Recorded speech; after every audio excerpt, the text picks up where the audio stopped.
Hi, my name's Jacob, And my name is Chris Rubin. and we chose the book Dear Martin by Nick Stone. And the social problem that we are still facing today would be police brutality. And here's our presentation. The theme that I wrote was Dear Martin displays unnecessary violence presented by the police. They're gunning down innocent lives. The issue that we're discussing is police brutality, which can be defined as an excessive and unwarranted use of force by law enforcement, especially on people of color.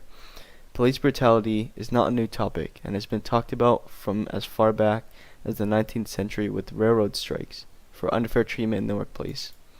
It still affects America today, as many people are unnecessarily killed for uncommitted crimes, and we shouldn't see too many civilized people on the bad side of the muzzle. It seems to be an issue as there has been a correlation between race and unfair treatment from police officers. We have witnessed many police brutality incidents through George Floyd, Jacob Blake, and what we will talk about is the incident that occurred in Cleveland, Ohio, which left the couple dead. The picture seen here is what the victims of police brutality suffered. The car was pummeled by 13 police officers who used a large quantity of ammunition.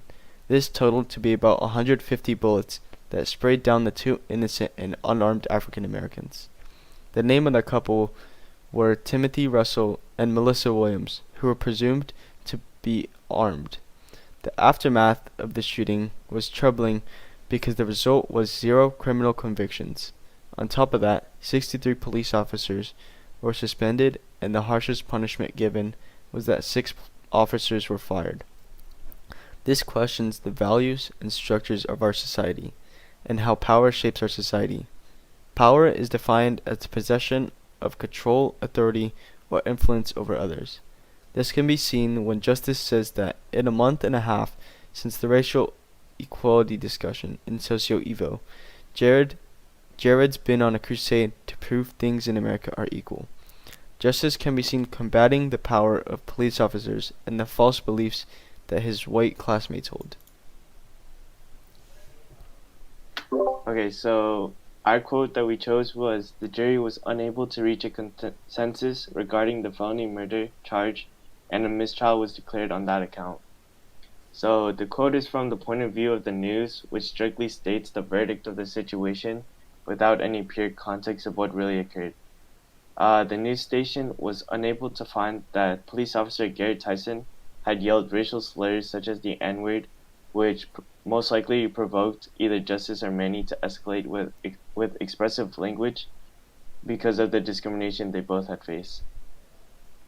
The connection with the quote to the presentation is that the police officer, although he was found guilty on 3 of the 4 charges, it was the only charge that he was in charge for was the felony murder on Justice's best friend, which led to a new trial for him.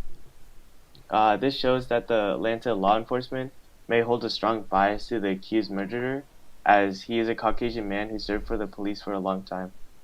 Though the court made it seem as though Justice was in the wrong, as it disregarded Tyson for injuring 2 young men that were unarmed.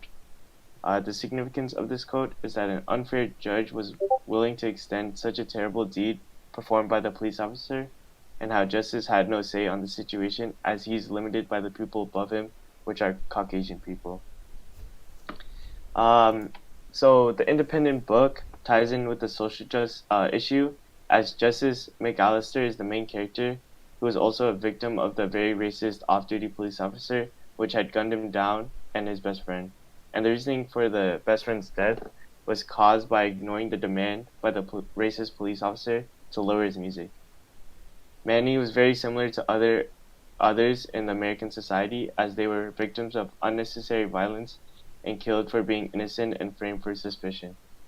The potential solution for Justice was to cling on the people closest to him, such as his girlfriend Sarah Jane, who he relies on to persevere through the rough times, as well as he wrote long letters about his racist interactions or summaries of what happened throughout his day directed to Martin Luther King for his personal experiment, and he used the letters as like ways of like venting about his life and how like to improve on like his like self character.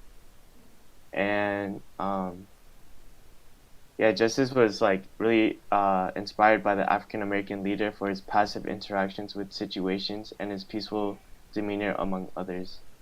The book had strongly encouraged its reader to empathize with the characters, as it shows that the characters' relatability of the story by adding references and profanity, which would most likely appeal to the youthful teenager, as it feels so realistic. And the book's story is based on something we could have seen on the news, as seen with the Cleveland incident. And that was our presentation. So